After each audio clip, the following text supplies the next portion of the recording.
আজ তোমাদের যার কথা বলবো তার নাম হলো ইচু মণ্ডল। ইচু মণ্ডলের সেবার বেজায় সর্দি হয়েছে। ভাদ্র মাসের বর্ষণ মুখর শীতল প্রভাত, তালি দেওয়া একটা কাঁথা, ওর বউ যার নাম নিমি শেষ রাত্রে গায়ে দিয়ে দিয়েছিল তার। এমন সর্দি হয়েছে যেন মনে হচ্ছে সমস্ত শরীর ভারী হয়ে আছে। ইচু শুয়েই পা দিয়ে চালের হাঁড়িটা নেড়ে দেখলে সেটা ওর পায়ের তলার দিকেই থাকে। হাঁড়িটাতে সামান্য কিছু চাল রয়েছে মনে হলো তার। ইচু বললে, না, আজ আর জনে যাব না, একটু পানি দে দেখি। ওর বউ বললে, জনে যাবা না তবে চলবে কিসি? কেন, চাল তো রয়েছে তোর হাঁড়িতে, সজনে শাক, মাখ সেদ্ধ আর ভাত, নুন আছে? একটু অমনি পড়ে আছে মালাটার তলায়। এই তো, তবে আর কি, পানি দে, নামাজ করি। ইচু জল দিয়ে হাত মুখ ধুয়ে অজু শেষ করে ফজরের নামাজে বসে গেল। এটি তার জীবনের অতি প্রিয় কাজ বাল্যকাল থেকেই। মজুরি করতে না যেতে পারে সে, কিন্তু নামাজ না করে সে দিনের কাজ কখনো আরম্ভ করেনি। নিমি বললে, উঠেছো যখন তখন জোনে যাও। আজকাল যুদ্ধের বাজারই 10 আনা করে জোন, অন্য সময় 3 আনা হতো যে। হাড়িতে যদি চাল থাকতে দেখলে তবে আর তুমি জোনে যাবা না? ইচু বললে, নামাজের সময় জ্ঞান জ্ঞান করিস নে বাবু, একটু চুপ কর।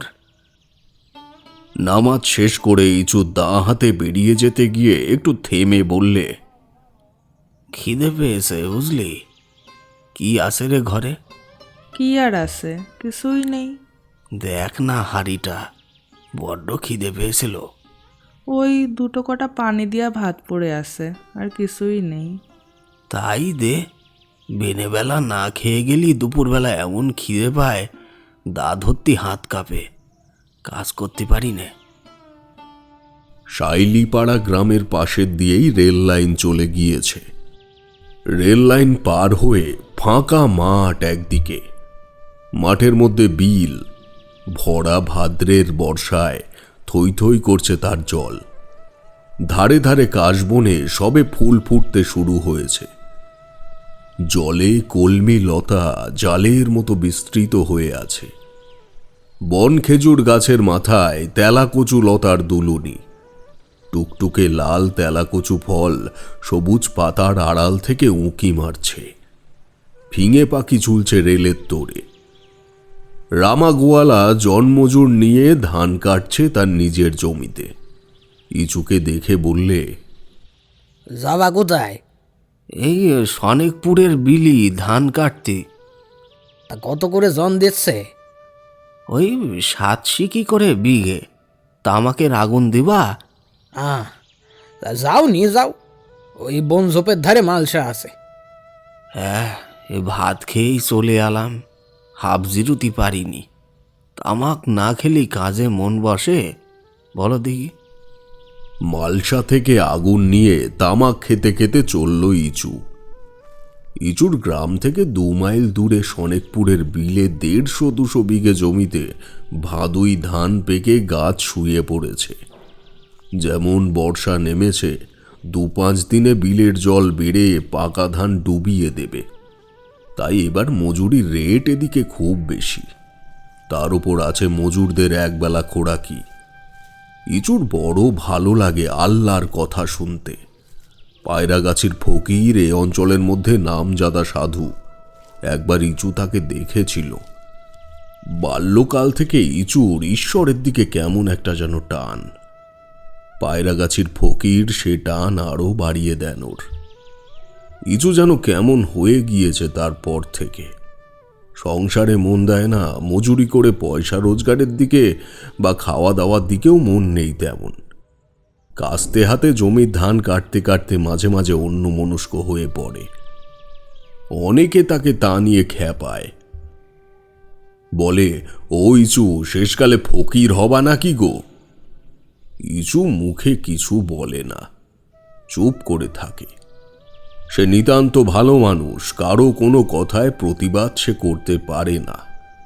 মজুরির রেট নিয়ে দরাদরি করতে পারে না বলে অনেকে ওকে ঠকিয়ে কাজ আদায় করে। বিনি মজুরিতে অনেক সময় খাটিয়েও নেয়। যেমন লোকে বলে, ও ইসু, আমার বাড়ির চাল কুমড়ো মাছাটা তুমি থাকতে নষ্ট হয়ে যাবে। এগে কেন, কি হয়েছে চাচা? আরে দেখো নাই কেন, খুঁটিগুলো সব পড়ে গিয়েছে। ইচু কথা ঠিক রাখত নিজের। যাকে যা বলবে তা সে রাখবার জন্যে প্রাণপণে চেষ্টা করবে, এটা সকলেই জানে। মহাজনে 2-3 বিশ ধান মুখের কথায় ওকে দিয়ে দিত। এ পর্যন্ত সে কারো টাকা বা ধান মেরে দেয়নি। একবার পাশের গ্রামের মুকুজ্জেদের জমির ধান সে ভুল করে কেটে ফেলেছিল। বেশি নয়, কাটাখানেক জমির পাকা ধান। ওই মুকুজ্জেদের জমির পাশে তখন ওর নিজের ওটবন্দি জমি ছিল 2 বিঘে। মুকুজ্জে মশাই যখন জানতে পারলেন তার জমির ধানকে কেটে নিয়েছে, তখন খুব হইচই জুড়ে দিলেন।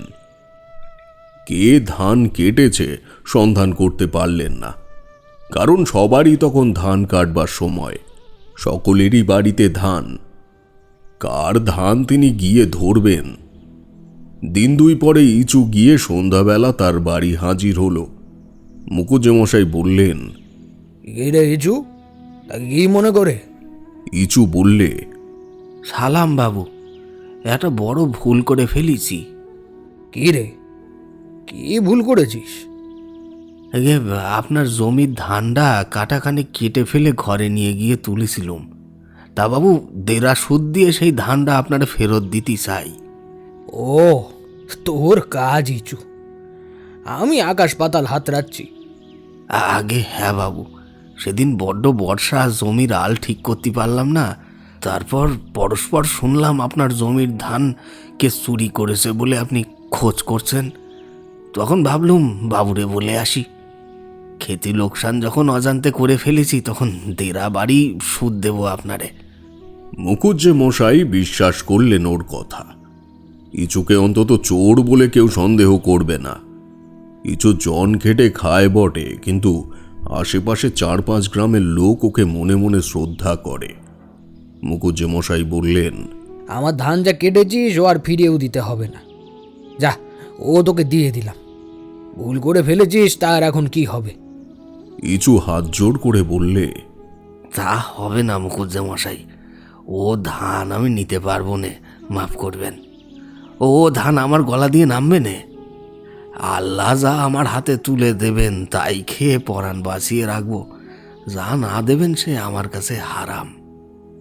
মুকুজ্জে মশাই জানতেন ইচুকে, খুশি হয়ে বললেন, যাক, 2টো চিড়ে নিয়ে যা, বাড়ির মধ্যে তোর কাকিমার কাছ থেকে চেয়ে নে, যা। সনেকপুরের বিলটায় পৌঁছে ইচু দেখলে জন্মজুর এখনো কেউ এসে পৌঁছয়নি। এটা পছন্দ করে না সে। বেশি রেটে মজুরি নেব অথচ কাজে আসবো দেরি করে, মালিকের কাজে ফাঁকি দেব, এ তার ভালো লাগে না। ধান কাটে ঘড়ির কাটার মতো, এ কাজে তার ফাঁকি নেই। পথ চলতি লোকে জিজ্ঞেস করে, এটা কি ধান গো? এটা এটা বেনাঝুপি। এবার ফসল কেমন? ওই 2.5 থেকে 3 পর্তা হতে পারে। বিঘে? বিঘে নাকি কাঠায়? ইচু হো হো করে হাসে পথিকের অভিজ্ঞতায়। পথিকের উদ্দেশ্যে চেঁচিয়ে বলে, আরে কাঠায় 2.5 ধান ফলন হলে কি আমরা জন খেটে খেতাম গো কর্তা? বাড়ি কোথায় তোমার? আগে আমার বাড়ি ওই শাইলেপাড়া। নাম? ইসু, ইসু মণ্ডল। বেলা 2:30-এর গাড়ি দূরের রেল লাইন দিয়ে গড়গড় করে চলে গেল। জনমজুরদের জন্য জমির মালিক খাবার পাঠিয়েছে। একজন লোকে বাঁকে ঝুলিয়ে 8 কোষ দূরবর্তী সনেকপুর গ্রাম থেকে কাঁসার জামবাটিতে সাজিয়ে এনেছে গরম ভাত, কুমড়োর ঘন্ট ও কুচো চিংড়ি ভাজা। এই সময় ভালো খেতে দিয়ে মন খুশি করানো মানেই বেশি কাজ আদায় করা ওদের কাছের থেকে। জমির মালিকেরা তা জানে। আখের মণ্ডল খেতে খেতে বলে, আজ মুই একটু সকাল সকাল যাব। মোর মোর ঘরে নুন নাই, বাজার থেকে নুন না নিয়ে গেলি বাচ্চা কাচ্চা খেতে পাবে নিজে। নুন কনে পাবো? নুন বাজারে কালো খোঁজ করিছি, নুন মেলে না। ও মা, এ বলো কি? আলুনি খাই খাই তো মুখি পোকা পড়ে গেল। আর অন্ধকারে খেয়ে খেয়ে চোখি ঢেলা বেরুলো। কেরাসিন তেলের মুখ দেখিনি কত কাল। এই কুমড়োর ঘন্টটা কিন্তু বেশ পড়িছে। আমাকে আমাকে আরেকটু দাও দেখিনি কুমড়োর ঘন্ট। আহা, তবে জানো কি, এই সনেকপুরের এরা খেতে দেয় ভালো। হ্যাঁ, এই পেটটা ভরি খেতে দেয়। ওই তখন ওই কেরাচিনির কথা বলছিলেন না, বলি কেরাচিনি এখন পাবা কোথায়? খাওয়া দাওয়া শেষ করে আখের মণ্ডল দা কাটা তামাক সাজলে কলকেতে। বেশ করে আগুন ধরিয়ে প্রবীণ রমজান মণ্ডলের হাতে দিয়ে বললে, আজ এই তামুকের আগুনটা ধরিছে বেশ।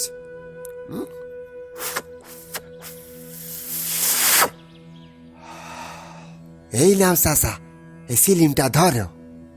ইচু বললে, চাচা, তোমার বয়স হলো ককুড়ি?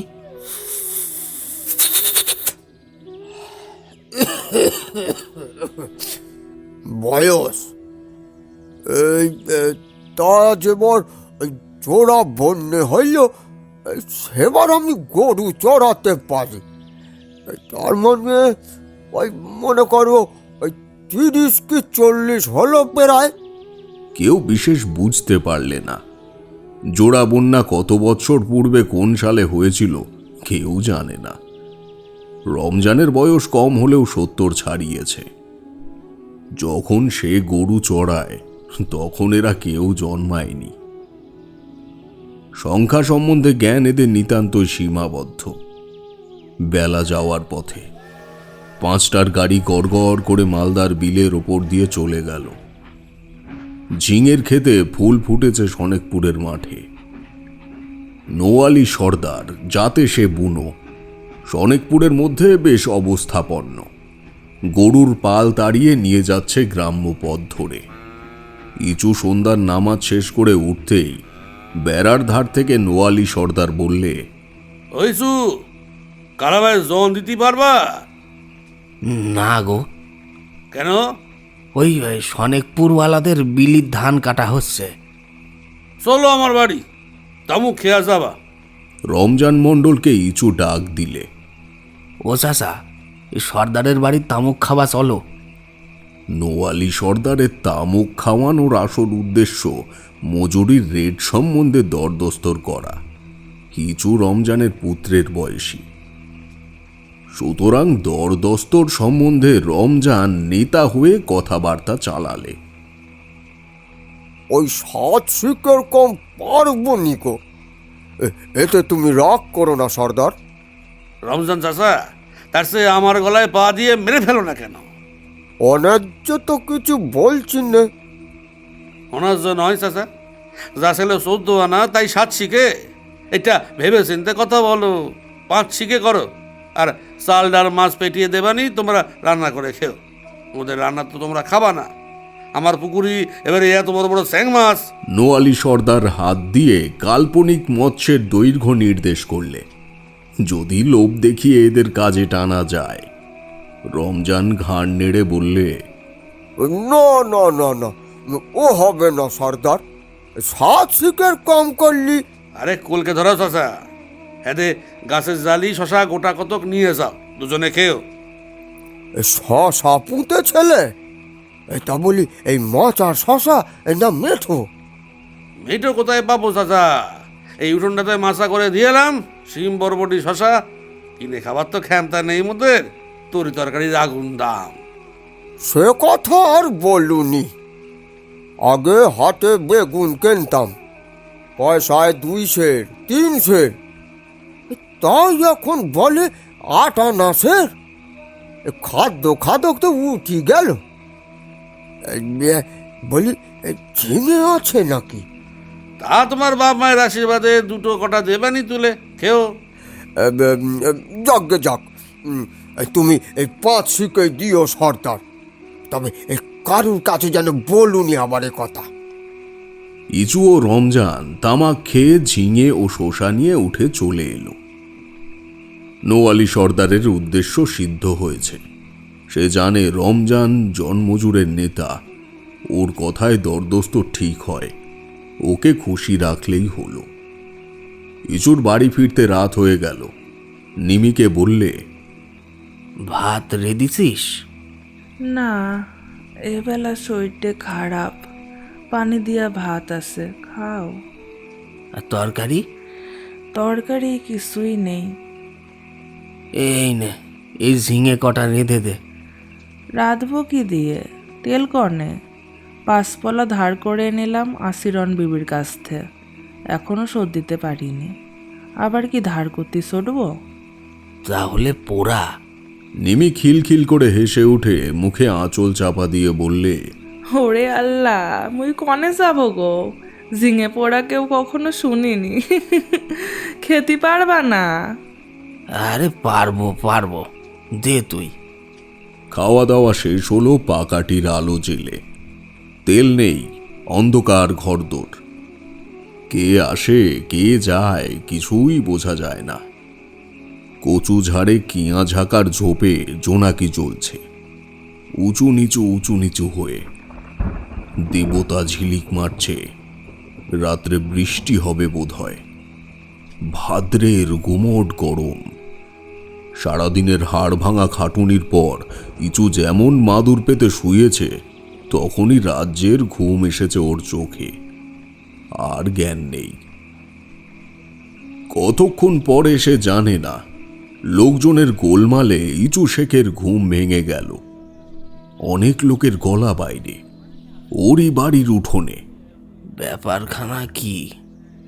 ইসু ইসু, বাড়ি আসো।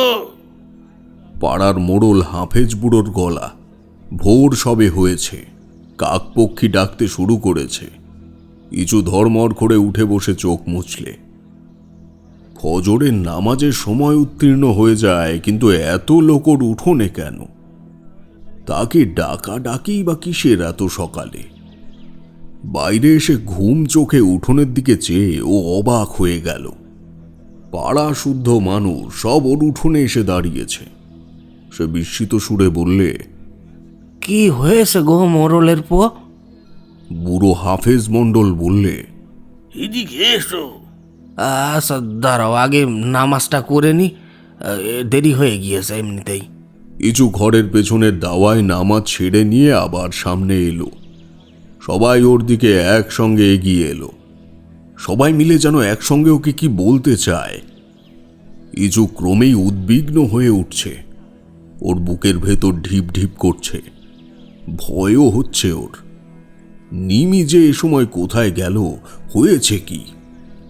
অন্য সবাইকে থামিয়ে দিয়ে হাফেজ বললে, এসো মোর সঙ্গে। ইচু শেখ ওদের পেছন পেছন কলের পুতুলের মতো চলল। রেল লাইনের দিকে সকলেই যাচ্ছে। নাবাল ক্ষেতের 1 হাঁটু জল পার হয়ে সবাই রেল লাইনে উঠল। একটা খেজুর ঝোপের আড়ালে রেল লাইনের ওপর উঠে সবাই দাঁড়ালো থমকে।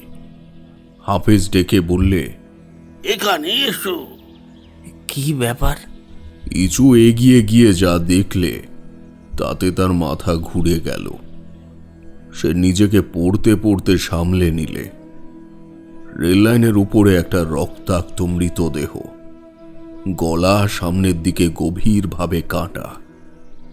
দেহের সঙ্গে একটি অস্বাভাবিক কোণের সৃষ্টি হয়ে চিত হয়ে পড়ে আছে।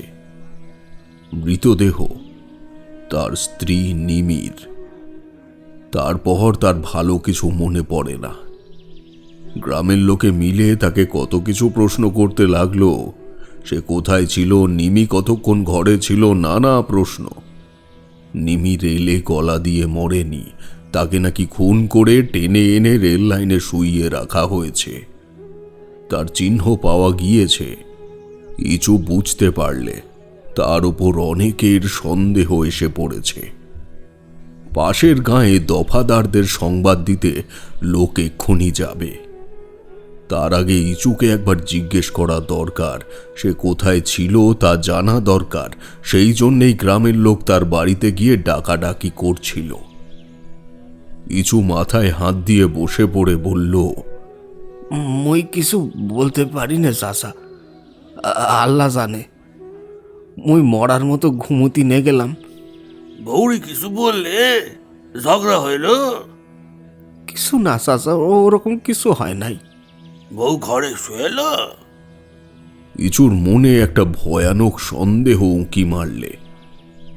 এ প্রশ্ন করে কেন লোকে? মোড়ল নিজেকে একটু সামলে নিয়ে এগিয়ে এসে ওকে উঠিয়ে বললে, ওর কথা সবাই শোনো, ইসু সেরকম লোক নয়। চলো এখনই বন গায়ে ওকে নিয়ে মুক্তার বাবুদের কাছে। বিহিত কথা তারা বলবে, তাদের পরামর্শটা নেওয়া দরকার। এখানে থাকলি এখনই দবাদারে এসে ওকে বাঁধবে।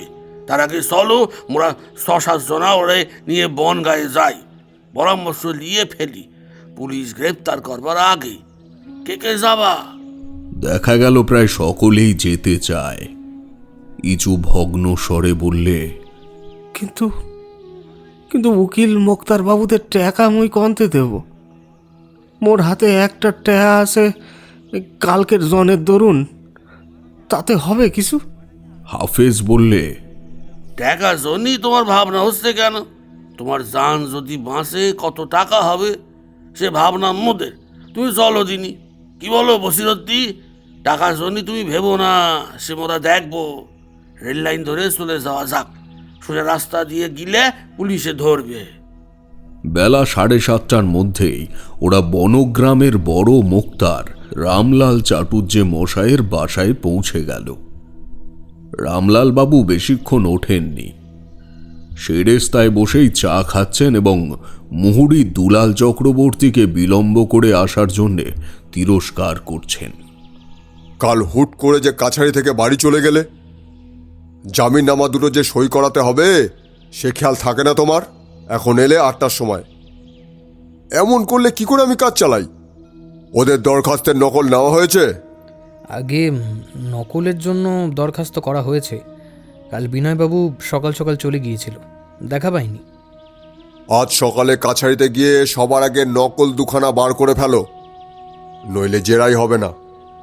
কে? কোত্থেকে আসা হচ্ছে? হাফেজ মণ্ডল এগিয়ে এসে নিচু হয়ে ডান হাত তুলে কপালে ঠেকিয়ে বললে, সালাম বাবু। কি ব্যাপার? বাড়ি কোথায়?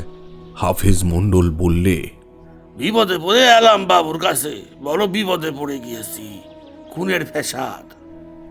রামলাল বাবু প্রবীণ মুক্তার, মুক্তারি ব্যবসায় চুল পাকিয়েছেন। শক্ত কেসে লোক যখন পড়ে তখন দিকবিদিক জ্ঞানশূন্য হয়ে পয়সা খরচ করে। ধীরভাবে আস্তে সুস্তে সে পয়সা আদায় করতে হয়। সুতরাং একটা সিগারেট ধরিয়ে আরাম করে টান দিয়ে গম্ভীরভাবে বললেন,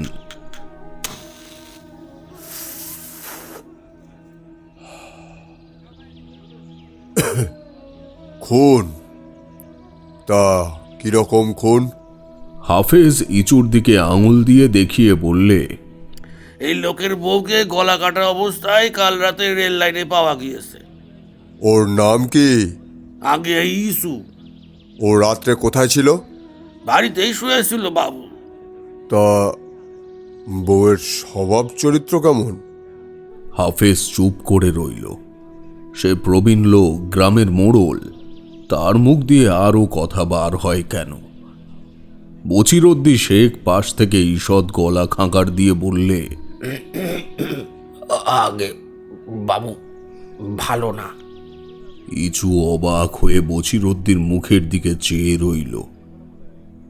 নিমির স্বভাব চরিত্র ভালো ছিল না। কই, একদিনও তো সে কিছু জানে না। সে নিমির স্বামী, সেই কেবল জানে না, আর সবাই জানে। হাফেজ চুপ করেই রইল। বচিরুদ্দি বলে যেতে লাগলো, বাবু, এ লোক বড্ড ভালো মানুষ, নিরীহ ভালো মানুষই বলে সবাই। ও কিছু জানে না এসব কথা, খুনও ও করেনি। রামলাল মুক্তার বাধা দিয়ে ধমকের সুরে বললেন, তুমি কি করে জানলে? তোমাকে ডেকে নিয়ে গিয়ে লোকে খুন করবে নাকি? তুমি যা জানো তাই বলো, যা জানো না তা নিয়ে জ্যাঠামি করো না। যাও বসো ওখানে। পরে হাফেজের দিকে চেয়ে বললেন, তুমিই বলো মোড়ল, কি জানো? বচিরুদ্দির অবস্থা বিপর্যয়ে হাফেজ একটু ভয় খেয়ে গেল। সমীহ করে সংযত হয়ে বললে, আগে বাবু যা বলছেন অতি লেজ কথা, তবু ইসু আমাদের লোক ভালো, সবাই এ কথা জানে। আপনি সব লোককে জিজ্ঞাসা করেন, সবাই এ কথা বলবে। রামলাল বাবু সিগারেটে টান দিয়ে বললে, ঘটনাটা কি সেটা বলো। হাফেজ ঘটনা বর্ণনা করলে। ইচুমণ্ডলের মুখে যা সে শুনেছে। জোন খেটে এসে অঘোরে ঘুমোচ্ছিল, সবাই গিয়ে ডেকে ওর ঘুম ভাঙায়। ও বলেছিল রাত্রে ঘুমে অচৈতন্য হয়ে পড়েছিল সে, কি হয়েছে সে কিছুই জানে না। শোবার আগে ওর স্ত্রী তাকে ভাত খেতে দিয়েছিল, ঝগড়া বিবাদ কিছু হয়নি, কেবল এইটুকুই। বলছি, আত্মহত্যা নয় তো? না বাবু, গলায় অস্তরের দাগ দেখলেই বোঝা যায়, গলা কেটে রেল লাইনই ফেলে রেখেছিল। রামলাল বাবু বললেন, অন্তত তাই প্রিজামশন হবে, পুলিশেও তাই বলবে।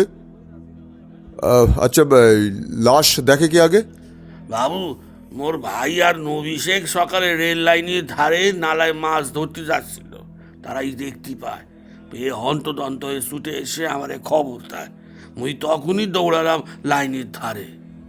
আচ্ছা আচ্ছা, বুঝেছি, থাক, সুরাথাল আগে হয়ে যাক, তারপরে দেখা যাবে। গ্রামের দফাদারকে খবর দিয়ে এসেছো তো? বেশ করেছ। বড্ড শক্ত কেস, সন্দেহ গিয়ে ইচুমণ্ডলের ওপরেই পড়বে। বউয়ের স্বভাব চরিত্র খারাপ ছিল, তাই ভালো মানুষ লোক হঠাৎ রেগে উঠলে এসব ক্ষেত্রে ভয়ানক হয়ে ওঠে কি না? তোমরা লুকিয়ে চলে এসেছো? হ্যাঁ বাবু। একটা কথা শিখিয়ে দিই। ইচু এগিয়ে গিয়ে সেলাম করে দাঁড়ালো, তার পা দুটো ঈষৎ কাঁপছে। যেগুলো বলছি কান খুলে শোনো। তুমি খুন করেছো কি না করেছো তা আমি তোমায় জিজ্ঞেস করব না, আমাদের তা কাজও নয়। আমরা ধরে নেব তুমি খুন করনি, কিন্তু পুলিশে তা শুনবে না। তোমাকে আজ সম্ভবত রাস্তায় যেতে যেতেই ওরা গ্রেপ্তার করবে। তোমায় স্বীকার করাবার জন্যে নানা রকম চেষ্টাও হবে, কিন্তু তুমি কিছুতেই বলো না যে তুমি খুন করেছো। স্বীকার কিছুতেই করবে না, সে খুন তুমি করেই থাকো বা নাই থাকো, বুঝলে? যাও এখন, আর সাবধানে যেও। হাফেজ বললে, বাবু, পুলিশই ধরলে রাখবে কনে ওরে? রাখবে হাজতে, যতদিন না বিচার শেষ হয়। তবে এখানে শেষ বিচার হবে না, দোষী প্রমাণ হলে দায়রায় চালান হবে যশোরে, সেখানে জজ সাহেব বিচার করবেন। বাড়ি গিয়ে পয়সা কড়ি জোগাড় করো, বড্ড ফ্যাসাদে পড়ে গিয়েছ, অনেক টাকার খেলা। হাফেজ ও বচিরুদ্দি সব শুনে যেন মাটির মধ্যে বসে গেল।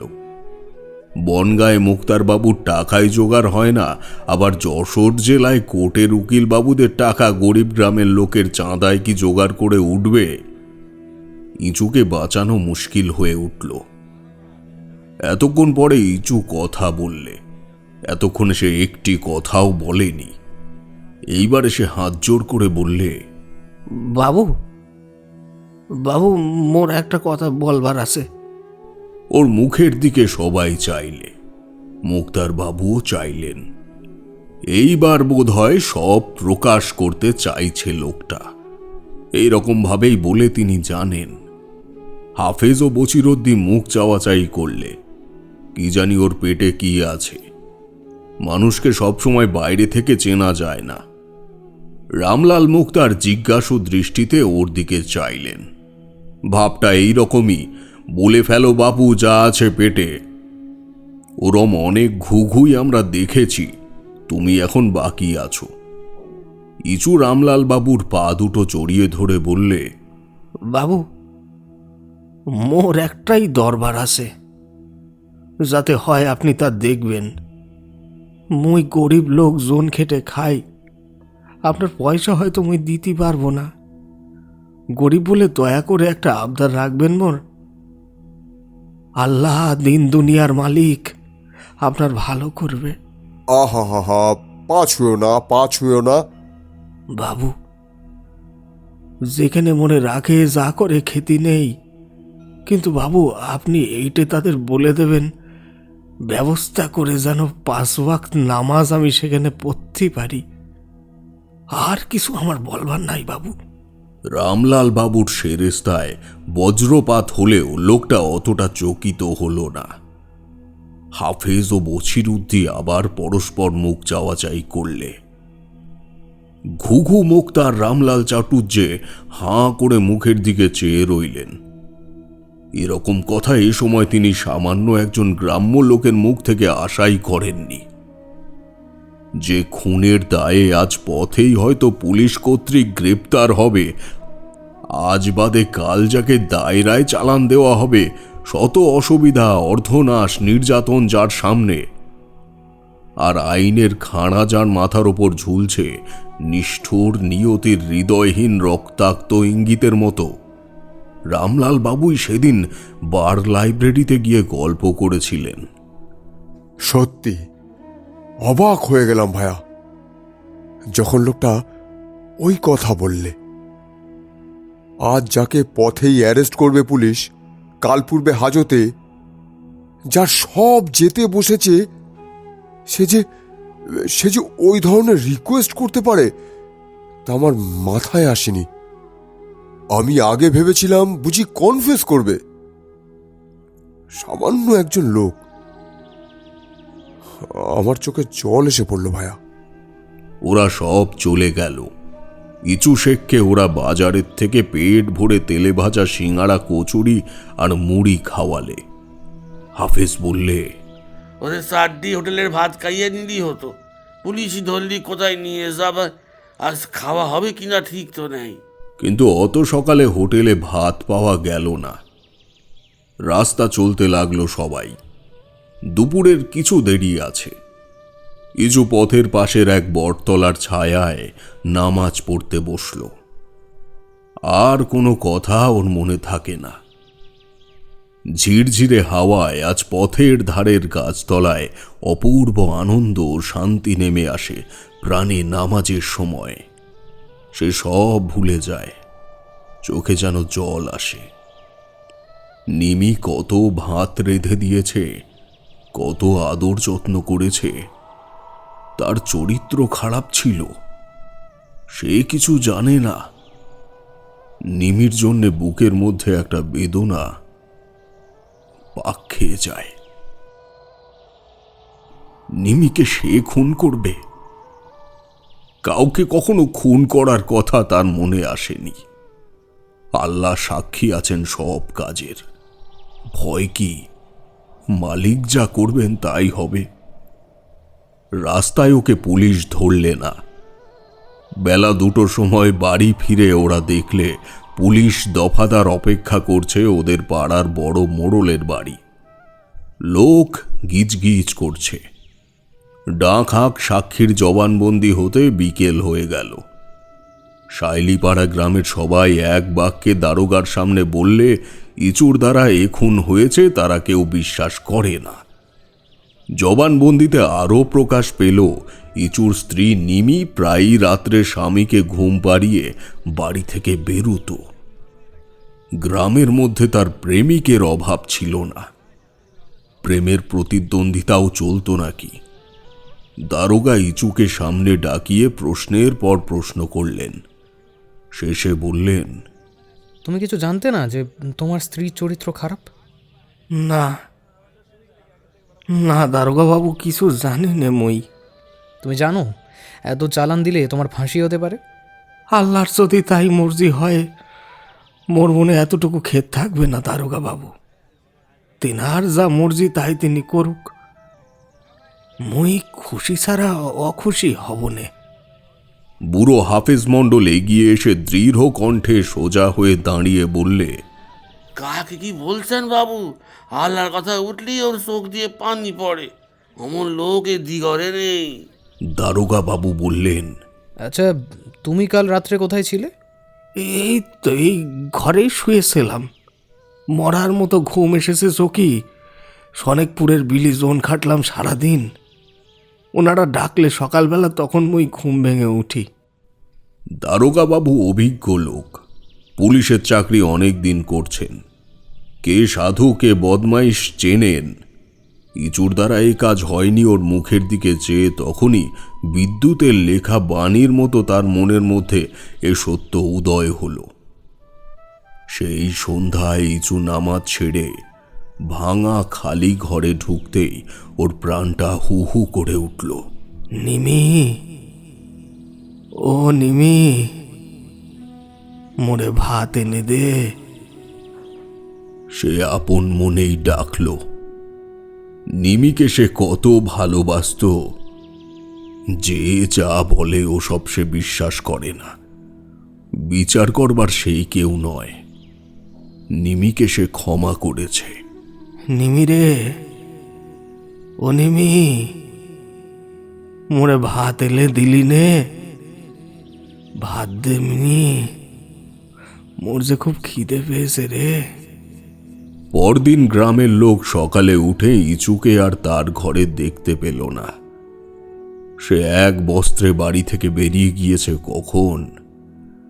গৃহস্থালির কলসি, হাঁড়ি কুড়ি, নারকোলের মালা, দু একখানা পেতলের ঘটি বাটি সব ফেলে রেখে গিয়েছে। খোলসেখালি গ্রামের প্রান্তে নদী তীরে তেঁতুল গাছের তলায় পর্ণকুটিরে একজন ফকির কোথা থেকে এসেছে।